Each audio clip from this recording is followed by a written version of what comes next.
Hello and welcome to another broadcast of the Fellowship Hour.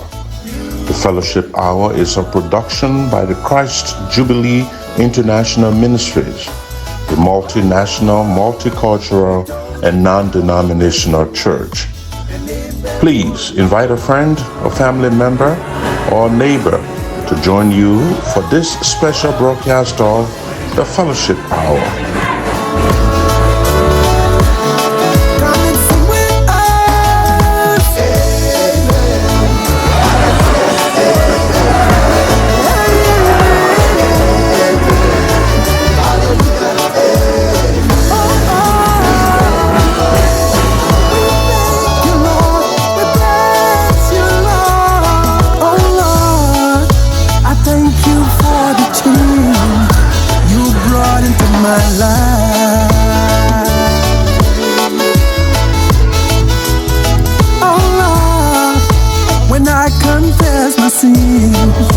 You came into my life and you set me free. Amen. Hallelujah. Amen. 1, 2, 3. Christ Jubilee is a church with a vision to reign. Vibrant Christians as leaders and transformers in their communities and world. A church committed to embracing, evangelizing, and empowering all nations with the principles of God's word and of His love. Christ Jubilee embracing, Christ Jubilee evangelizing, Christ Jubilee empowering, Christ Jubilee.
our gifts and honor God. Father, in the mighty name of Jesus Christ, we thank you this morning. We thank you for the goodness, the care, the protection you can do in this kind of storm. We thank you for enabling us to be thy presence today.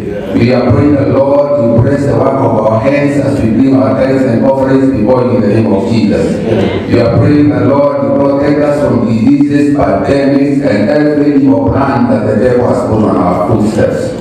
We are praying the Lord, may the grace of God that passes every human understanding may surpass and may cover anyone who has given this morning in the name of Jesus. Is there anything too hard for you? Is there anything too hard for you? You said, call upon me. I will show you great and mighty things. You said, call upon me. I will not only hear you, but I will answer you. We thank you for your people this morning, oh God. You are a great God. You are a large God. Father, you are a magnificent God. You are an awesome God. You are a healer. You are the glory and the lifter of our heads, oh God. Father, we come releasing upon your people this morning. We release the blessing from heaven, oh God, upon your people, oh God. We thank you for healing. We thank you for your manifestation.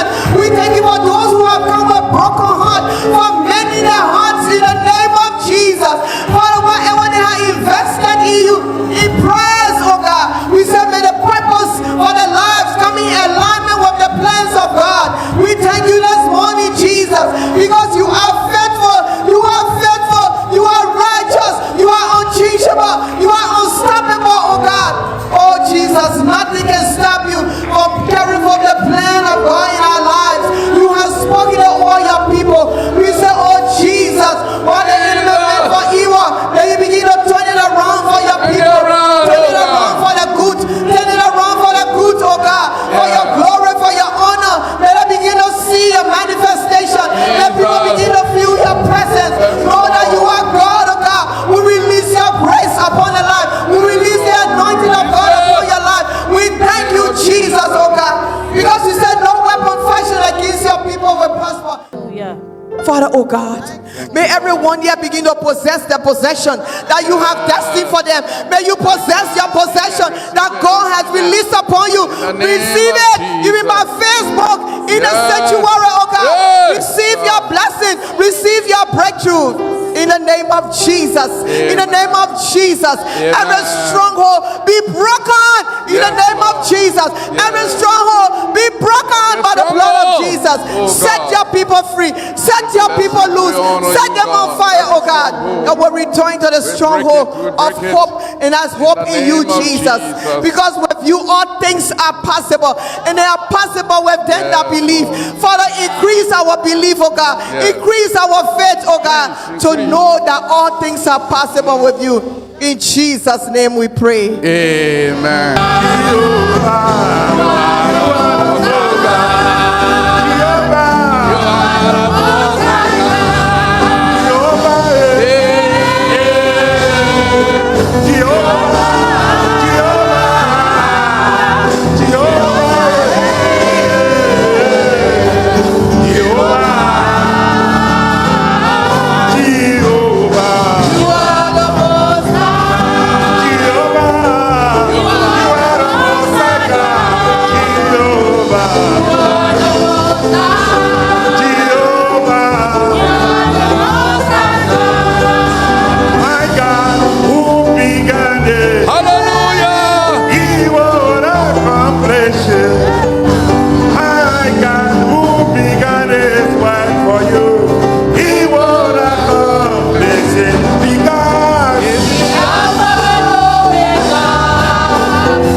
Luke 15, beginning with verse 17. But when he, that's the prodigal son, when he came to himself, he said, how many of my father's hired servants have bread enough and to spare, and are perished with what? Hunger.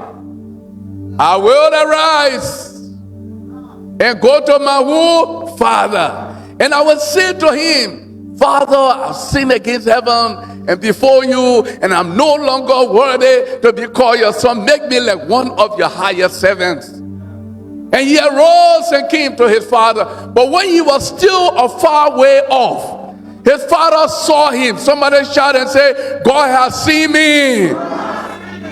And had compassion and ran and fell on his neck and kissed him.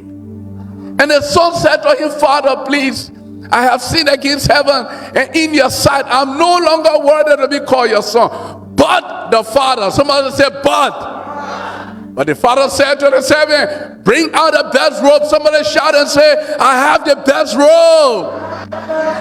And put it on him and put a ring on his finger. Somebody shout and say, I have a ring on my finger. And sandals on his feet. Somebody say, God have put sandals on my feet. And bring the fattest cow. Say, God has given me the best cow.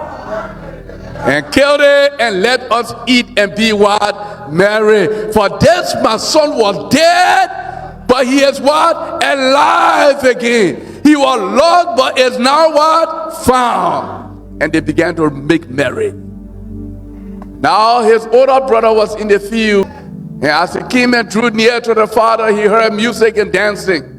So he called one of the servants and asked, what's going on here? And he said to him, your brother has returned, and because your father has received him safe and sound, your father has killed the fattest cow. Look at verse 28. But he was so angry, he would not go in. Therefore the father had to come outside and plead with him. Hallelujah. Zechariah 9. As for you also, because of the blood of the covenant, I will set your what? Prisoners free from the waterless pit. But you must return to the what? Stronghold. You prisoners of what? Hope. Even today I declare, when you return, God says, when you return, that I will restore what? Double to you in Jesus' name. Somebody shout and say, I receive it. We thank you and we lift you up in the name of Jesus. Lord, we return. Whatever we've done, we return in Jesus' name. All the excuses we've been given, there are no excuses that can satisfy God unless we return in Jesus' name. Amen. Return to the stronghold, you prisoners of hope. And this is the sixth part. The benefits of returning to the stronghold. The benefits. I don't know how many of you like benefits, but I like benefits. Hallelujah. Even before asking people to raise their hand, they already raise their hand. And asking, Pastor, you got benefits? Give it to me now. Hallelujah. There are benefits to being a member of the church. There are benefits to being faithful. There are benefits to being committed. And others who are not committed, others who are not faithful, don't have those benefits. Where you work, you got what? Benefits. The benefit of health insurance. The benefit of being able to walk into the office anytime, where it is saying that those who are not employees cannot enter, you can enter. Those are benefits. Can the church say amen? So when you return to the stronghold, God has some benefits for you. The benefit, you cannot get them when you are out. I don't know how many of you imagine. If you read this story of the prodigal son, this story is richer than we see it from the outside. It's a story that is impregnated with spiritual inheritance. I took a second eye at this prodigal son. I could not believe the benefits that Jesus loaded in this parable. And we just read it. All we remember is there's a boy who went from his father and he came back. These are spiritual benefits that God has put within this parable to help us to see that when you return to the stronghold, God got some stuff for you. Can the church say amen? And today, I went through when a person becomes a child of God, the Bible says that there are benefits. Then the Bible adds in, I think, 1 Corinthians chapter 2, verse 9, that even eyes have not seen and ears have not heard. With all of the benefits, I read through scripture and I came across about 71 benefits that you get when you become a child of God. But then the Bible tells you, eyes have not even seen. In spite of all that's written in the word of God, eyes have not seen and ears have not heard what God has prepared for you. Hallelujah. So God is a God who loads us. He loads us with benefits when we return in Jesus' name. We started this series, I think it was during the crossover night, where we look at the fact that God allowed us to cross over into 2022, which was uncommon favor. When God gives you uncommon favor, he expects you to use it. Can the church say amen? And so we look at this young man called Joseph, whom God took from the waterless pit. Because that's the promise of Zechariah chapter 9. The Bible says in Zechariah 9, God says to a depressed nation called Israel, running from 70 years of exile and returning home to Israel and finding themselves depressed, denied, distressed, defeated, looking back and feeling like God has failed them. God sent the prophet, Zechariah, and said, go and tell my people. Tell my people, thus says the Lord, rejoice and shout greatly, because your king who is righteous and is having salvation is coming unto you with deliverance. He's riding upon a donkey. And before we could cross over into 2022, God placed this upon my heart for God's people, that you need to become a prisoner of hope in God.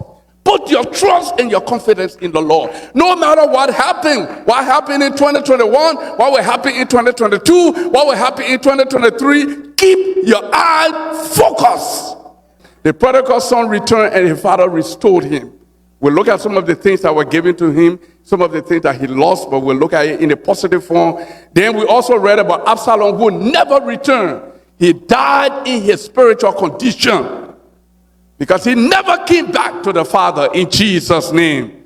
And then we also read about when you make a decision to return. When you say, I've decided to go back into the stronghold to my father's house, the devil will place some obstacles in your way. But you need to be determined to overcome through the power of the Holy Spirit in Jesus' mighty name. Now when you get into the stronghold, what happened? Turn to your neighbor and say, neighbor, say what happens when you enter the stronghold. Hallelujah. A stronghold, what is it? What is a stronghold? A stronghold is a defensive structure that can be used for safety and protection. When you run to your stronghold, and we'll talk about this later, it can have different forms. When you run to your stronghold, you are running for safety. Maybe your life is at risk, and you can run somewhere where you can hide. Psalm 91, it says, he who dwells in the secret place of who? The Most High shall abide under the shadow. Under the shadow of the Almighty is a stronghold. Hallelujah. There's a place you can run. The Lord, Psalm 27, the Lord is my light and my salvation. Whom shall I fear? When the Lord is on your side, you are afraid of no one, because you know that your stronghold is dependable. Can somebody in the church shout aloud, amen? Your stronghold is what? Dependable. Because you serve a dependable God. In Jesus' name. Oh, David knows about it. David knows about it. He was on the run from King Saul for many years.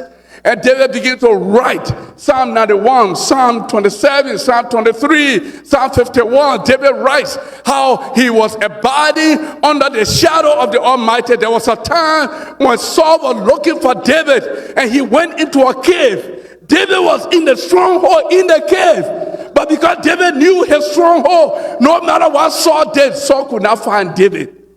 When you are in a stronghold, your enemies will be at your disposal. Your enemies will be at your mercy. But God wants you to present him as your covering. Can somebody shout and say amen? I grew up in the village during the early part of my years. And when the hawk is coming, the mother chick will make a sound. I don't know how many of you can remember that. The mother chick will make a sound, and all the little chicks will come running, and they will go under the mother's wing. And the Bible said God is like that to us. He will bring us under his feathers. He will cover us in the name of Jesus. And the mother hen would rather be taken by the eagle than to let her children be harmed. And that's the God you serve. Can somebody say amen? So when you run to the stronghold defines it as a place of safety. The Lord is my keeper. He's the one who will never allow any harm to come to you in Jesus' name. The Bible describes him as your fortress. He described as your rock. He can never be broken. He described as your dwelling place. He described as your shield and your buckler. You can use him to fight every plans of the enemy in the name of Jesus. Psalm 121, I will lift up my eyes unto the hills, from when cometh my help. My help comes from the Lord who made what? Heaven and earth. Listen to this. He will not suffer your foot to be moved. When you are planted in the stronghold of God, you are stable in Jesus' name. No matter the winds that may come, the blizzard may come, it cannot distract you. It cannot move you because you are secure on the rock. Can the church of God say amen? God will not suffer your foot to be moved. He will keep Israel. He will never slumber. He will never sleep. He's always on watch for his children, oh God. In the name of Jesus, they say that the Lord is your shade on your right hand. Wherever you turn, God provides covering from the heat of life. Can the church of God shout and say aloud, amen? He will not allow the sun to smite you. Do you receive it? He will not even allow the moon or the evils of the night to come near your dwelling in Jesus' name. I love this in verse 7. It says, the Lord will preserve you. There's a difference between protection and preserving and providing. When he preserves you, it means God has chosen that you will walk through the valley of the shadow of death, but no evil shall touch you. He will keep you through in Jesus' name. It is just like salt will preserve a food, or you preserve food in the microwave or preserve it in the icebox. God will preserve you through the trials of life. Hey, I say, can the church of God say amen? He says he will protect your going out and your coming in. When you leave your house in the morning, you may not see it with your naked eye. But the Bible said the angel of the Lord, it encamped around those who love God. God sends his angel. That's why there's no accident. That's why there's no death. That's why there's no shooting. You come back home and you are secure because the Lord sends his angel before you. Let somebody in this house shout and say amen. He sends his angel and it encamps. The word encampment is a battle-ready word. He builds a stronghold around you in the morning when you are leaving to go out. And dare the angels of darkness to come close in Jesus' name. So you can go safely to work in the midst of those who don't like you, those who hate you, those who want to poison you. You may not know it, but the angel is on assignment in Jesus' name. He will guard my going out and my coming in. For 2 days, no. For 3 days, no. For 3 months, no. The verse says forevermore. Forevermore in Jesus' name. Wow. So you find out there are some strongholds that are physical and some are spiritual. There are some strongholds that are mental. They are only in the mind. That's why the Bible warns us The weapons of our warfare are not carnal. They are mighty through God to the pulling down of stronghold. Every imagination of the enemy comes to you and he builds a stronghold in your mind, and you are living in fear. What's going to happen to me? I may fail. I may not make it in life. I will be lonely. There's nobody to care for me. I may die of this illness. It is a stronghold in the mind. So Romans chapter 12 verse 1 says, you must be transformed by the renewing of God's word. Don't allow stronghold to take command of you in Jesus' name. Don't be conformed to the fashions of this world, but be transformed. Your mind is important. That's why you need to take the promises of God and embrace them. Can the church say amen? Because the devil will work through your mind. He will work through rational, listen to me, rational strongholds. It means what you see is true. It is true you got cancer. It is true you are sick. It is true you got no job. That rational stronghold. The devil will come and work through them. Hallelujah. But you have a God who is beyond. Can the church of God say amen? We call it godless stronghold. There's a godless stronghold we'll talk about when you return to the Father's house. But there is the ungodly stronghold that imprisons our minds. And when it imprisons you, it tells you you will not make it. You are a failure in life. Look at you. And you begin to develop low self-esteem about yourself. It's a lie from the enemy in the name of Jesus. And all of these can come through different means.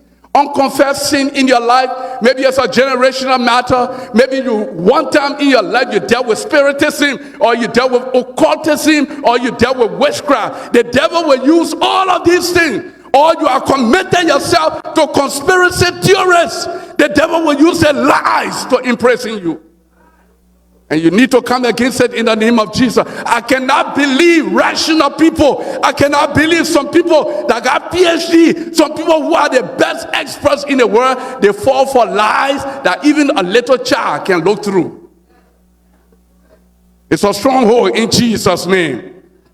John F. Kennedy Jr. been dead for years. That somebody will rouse a family, husband and wife, and medical doctors will go to Texas to meet him. Hallelujah. Michael Jackson is dead. There are people who still believe he's alive. Hallelujah. It's a stronghold of the mind. Unless you can allow God to release you, you will live on lies.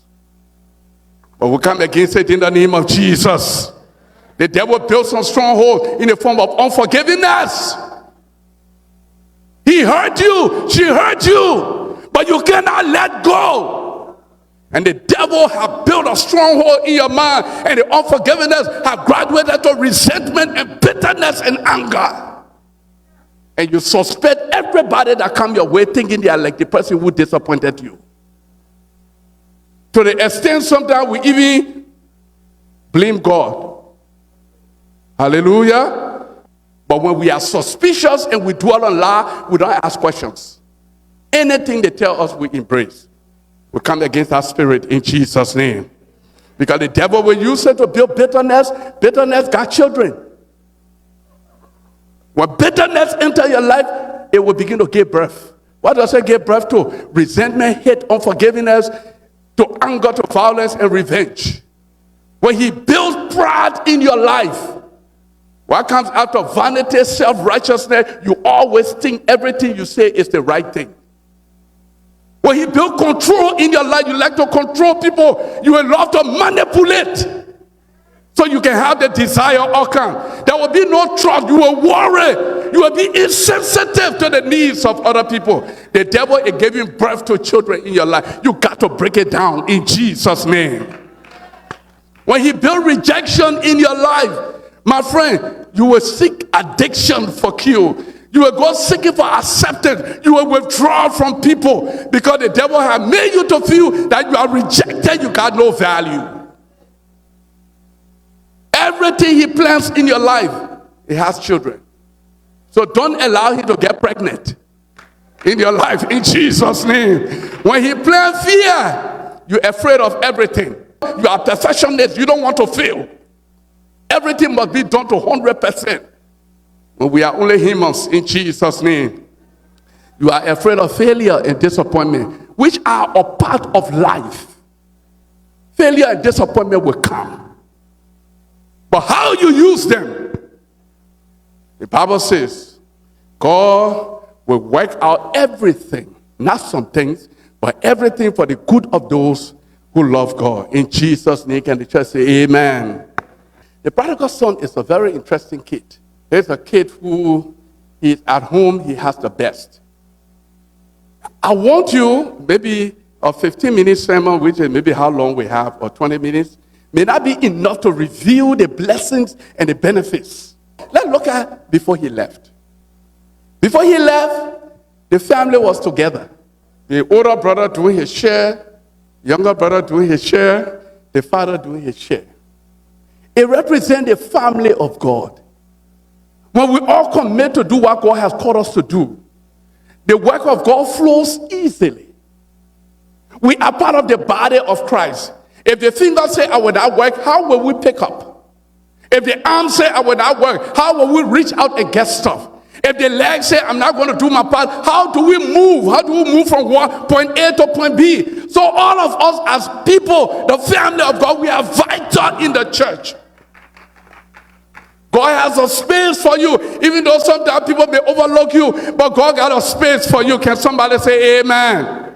So we need to be together. We need to operate as one body, because the family that stick together will be able to overcome together in Jesus' name. Most of the time, if a family is to break up, if a family is to have confusion and dysfunction, it normally comes from within. Because if you are together, holding strong together, no matter what comes from the outside, it cannot crack you. But sometimes will crack from inside. And so the devil works from inside. So this story teaches us not to take one another for granted. In fact, in 1 Corinthians chapter 6, Paul said, I'm disappointed in the church in Corinth. You're taking each other to court. You are going before unbelievers to decide your case, when you can sit down and discuss it among yourself. He said, I'm embarrassed over your actions. Hallelujah. So we are a family. Turn to somebody and say, we are a family. So Paul writes in Galatians 6:10. He said, when you're doing good, do good to all men, especially to those who are of the household of faith. In Jesus' name. So the family of God sticks together. We also learn to the prodigal son that there's dignity in labor. One of the things we pray about during this time of fasting and prayer was for people to stop postponing and to work hard. There are many people who are just too lazy. And I was talking with a brother this morning who has a company. He said one of the problems he has is with our own people. When you employ them, they don't work. They got excuses. They will put in time that they have not worked for. And they will be the first to take you to court. You say our own people. So now I get people who are unlike me. People I can tell do this, they will do it. We need to find dignity in labor. Work hard. God will only bless your barn when you plant. Hallelujah. Most of us are looking for jobs. We are looking for promotion, but we have never even applied for a job. We wanted people to find us. Hallelujah. Somebody turn to your neighbor and say, neighbor, say there is dignity in labor. That's what the prodigal son teaches us. Then he also teaches us that God created us, but he allows for freedom of choice. You know, most of the time I say, if I were God, that person, the person who is abusing me, if I were God, I would make that person not to sleep for 3 weeks. And all they can think about is me. Until they can come and say, Jerry, I saw you and I can't beg it. If I were God, but God does not work like that. He's a God who, even though he created us, and he have our lives in his hand. He allowed us to make our own choices. But remember this, the choices you make, it has consequences. Can somebody say amen? So God will not force you. The Father never forced the Son. It was unthinkable in Hebrew culture that a son would come to the father and ask for his possession. It was a disgrace. It was a disrespect to the father and to the older brother. But the father allowed it to happen. Isn't it the way God deals with us? There's something God said you should not have it. I don't want you to have it. Oh no, God, I want it. I want it. This thing is the best for me. I look all over the world. This one is the best for me. God, you don't give it to me, I will manipulate and get it. And yet when we get it, that thing becomes a hell to us in Jesus' name. Because there is the permissive will of God. He will allow you to have it, but it may not work in your favor. Can the church say amen? So in the Father's house, there is a permissive will. Can the church of God say amen? In the Father's house, there's wealth. Somebody say wealth. There's wealth in the Father's house. This man was loaded. Even though the younger brother took his inheritance and went and he wasted it, when he came back, there was still enough. I don't understand why people are envious of other people. I don't understand it.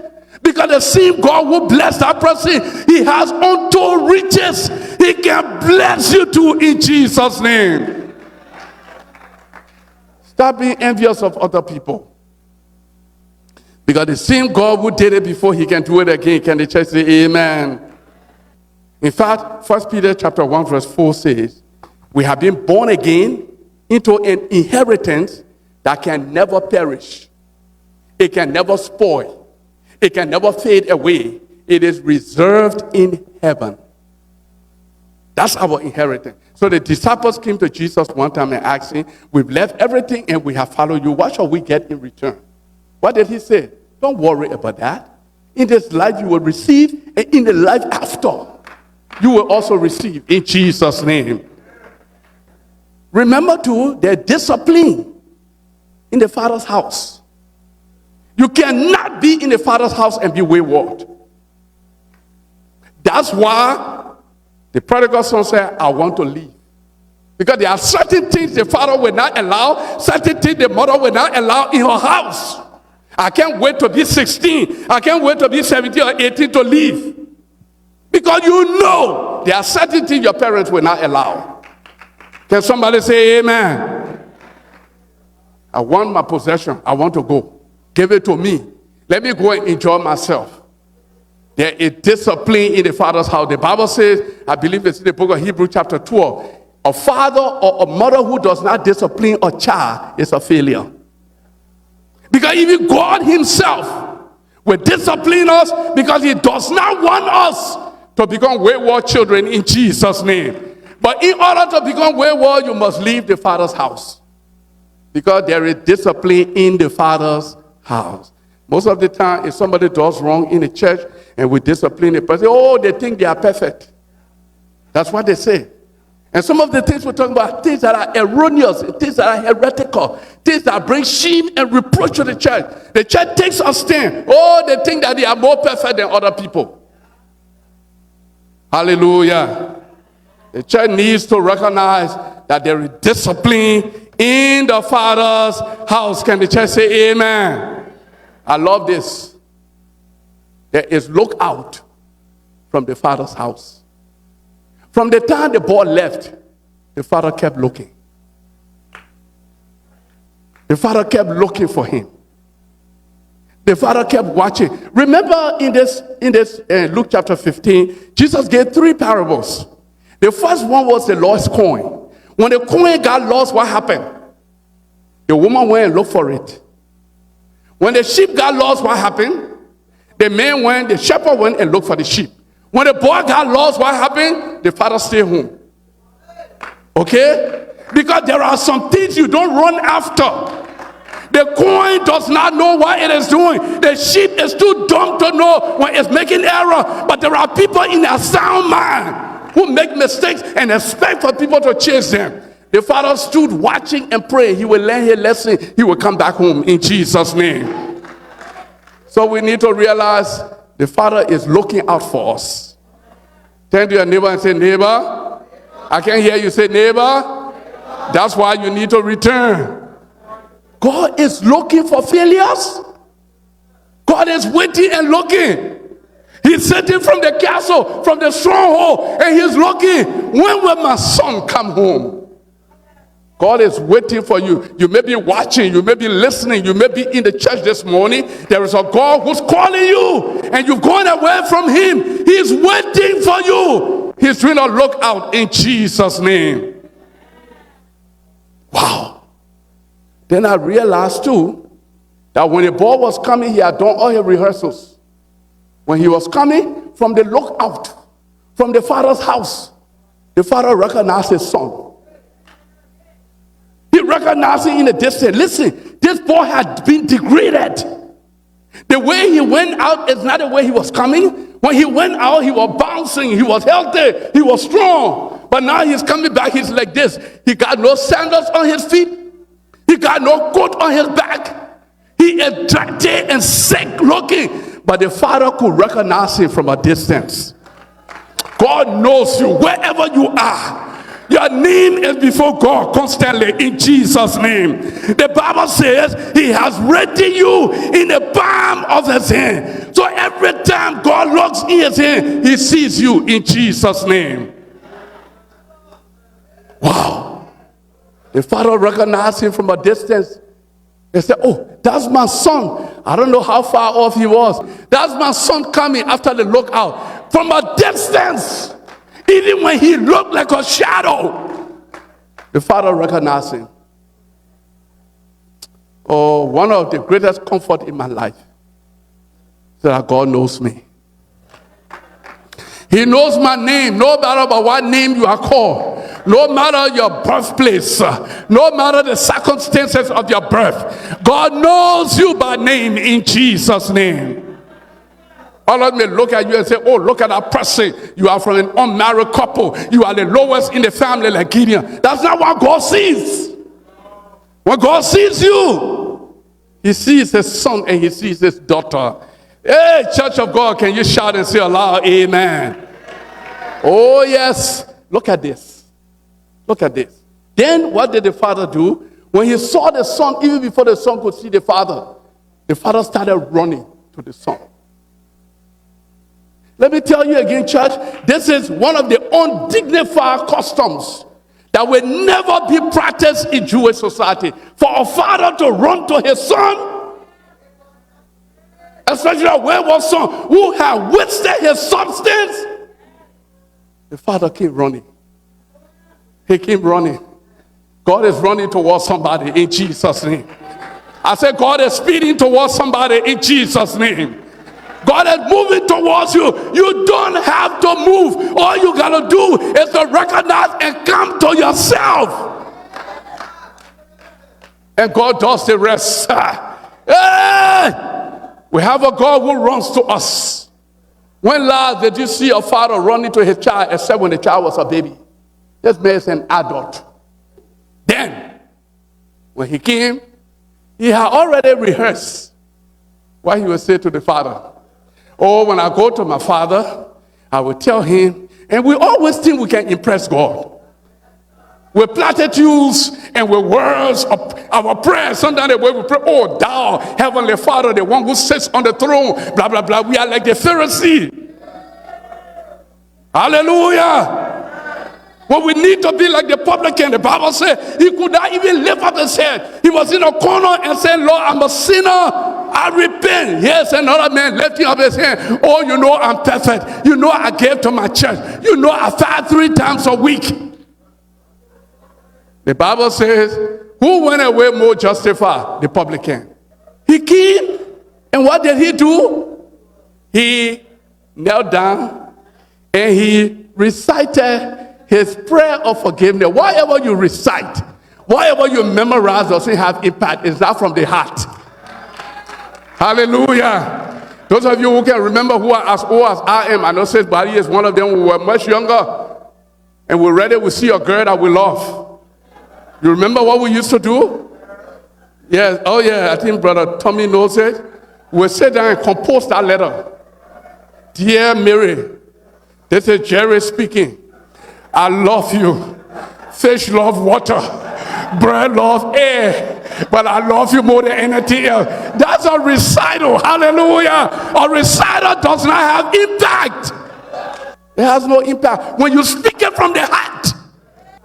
Auntie Richmond, they don't know what we're talking about. The children these days are too bold. They want somebody to go and say, "Girl, can I have you?" Hallelujah. No, not in our days. Don't let the Father hear you. There will be a stick from nowhere that will hit you. Hallelujah. He recited his prayers. This is what I would say. The Bible says he went and he sat down. "Lord, forgive me." All that recital meant nothing to the Father. Can somebody say amen? It meant nothing to the Father. Because why? The Father had already forgiven the boy even before he could ask. In Jesus' name. We have already been forgiven. Oh, this is one of the benefits of being a child of God. Even when I don't know how to pray, when I don't know how to ask, there is a God who already knows the condition of my heart. That's why when Hannah entered that temple, she couldn't speak. The Bible said only tears were flowing. There are times tears are a language only God understands. The pastors may misunderstand you. Even Eli misunderstood her. The woman is praying from the depth of her heart. The Bible says her lips were moving, but there were no words coming out. And he goes to the woman and says, "You are drunk." Sometimes people misunderstand us. But God doesn't. Can somebody say amen? Oh my God. The Father silenced him and said, "Stop it." He silenced him. Don't talk about it. No reciter. The Bible said the Father did something that was undignified. While the boy was kneeling on the ground, he went down to his son. Jewish parents would never do that. I'm talking about African parents. To go down and kneel with your son who just wasted your money. Even American fathers, I don't know, but they won't do that. The father went and knelt down. He picked up the boy, went into the dust. Do you know where God picked us from? God picked some of us from mess. He picked us from liars and murderers, from hypocrites, deceivers. He goes down. The son said he came down to my level and he picked me up. Father, we bless you and we honor you. No one could have done it for us. Let's stand together, please. Let's stand together. Father, Nobody could have done this for us. That somebody would go down to my level. He would discharge himself of his heavenly wealth. And he would come in the form of flesh. So that he can bring me to himself. Who can do that? But there's a God who does it. Can somebody say amen? Just bow your head with me. Let's end on this note. We'll come back next week by the grace of God. We'll continue. There is a God. There is a God. There is a God who goes down to my level. He comes down to my level. He comes to the level of a sinner in Jesus' name. There's a God who forgives us long before we can ask. There's a God who silences our justification in the name of Jesus. There's a God who picks us up from the ground. So David writes in Psalm 42, he lifted me up out of the slimy pit, out of the mud and the mire, and he set my feet. He set my feet on the rock, on a firm place. There is no ground that is so low that God will not go down there to get us. In Jesus' name. You need to return to the Father's house because the benefits are uncountable.